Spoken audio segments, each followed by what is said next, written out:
Tata Alexei पे आते हैं, इसके भी नंबर आ चुके हैं। नंबर मेरे हिसाब से थोड़े स्ट्रांग है, मार्जिन्स वगैरह भी इंप्रूव होके आए हैं, पैट भी इसका बड़ा है करीब 5%।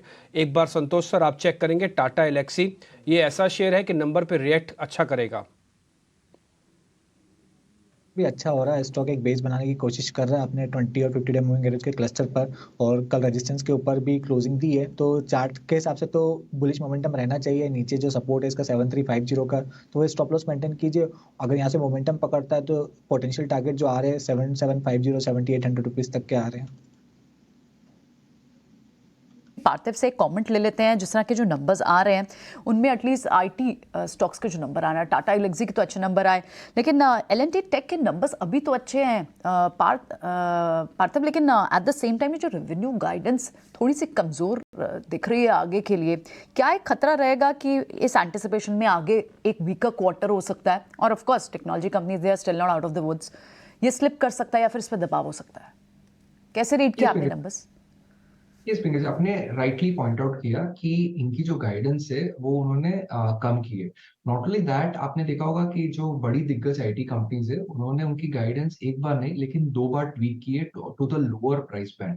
तो उस हिसाब से मुझे लग रहा है कि यहाँ पे जो मिड कैप आईटी के जो वैल्यूएशंस है, specially likes of L&T technologies, ये आई थिंक काफी एलिवेटेड लग रहे हैं। बिकॉज इस तरह के वैल्यूएशन जस्टिफाई तब होते हैं जब आप 18 to 20% का जो एनुअलाइज कांस्टेंट करेंसी ग्रोथ हो वो जस्टिफाई या वो डिलीवर कर पाए।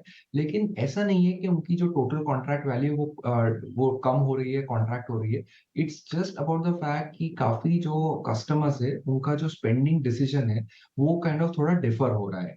ऐसा नहीं है कि ये जो उनके आईटी बजट से वो कट हुए या उनको ये स्पेंड नहीं करने, क्योंकि काफी जो आईटी के प्रोजेक्ट्स है it is not only for new development, new growth, but ये प्रोडक्टिविटी एनहांसमेंट के लिए होते हैं।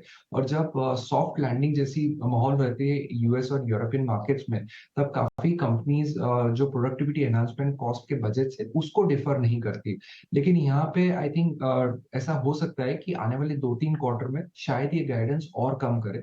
लेकिन कम FY25 मुझे लग रहा है कि जो भी आईटी स्पेंड्स डिफर हो रहे हैं वो definitely will come into execution, और तब हम देखेंगे कि कांस्टेंट करेंसी ग्रोथ शायद सुधरेगा। सो FY24 बेसिस पे अगर देखें तो जो पहले इस तरह की मिड कैप आईटी कंपनीज के लिए एक्सपेक्टेशंस थे कि 18 to 20% पे ग्रोथ हो ईयर ऑन ईयर, वो अभी उन्होंने गाइडेंस कम की है। तो ये वैल्यूएशंस काइंड ऑफ जस्टिफाइड नहीं है।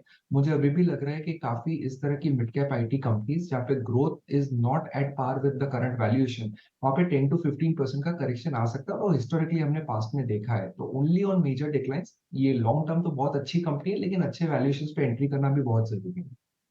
ऑफ कोर्स थोड़ा कॉशियस व्यूअर को करना चाहिए। तो मिड कैप आईटी कंपनी जहां ग्रोथ और वैल्यूएशन का मिसमैच लग रहा है, उनमें आपको कॉन्शियस होना चाहिए। कई सारे स्टॉक्स हैं जो अच्छे चले हैं, आई एम श्योर व्यूअर्स उसमें से पिक कर पाएंगे कि किसकी हम बात कर रहे हैं।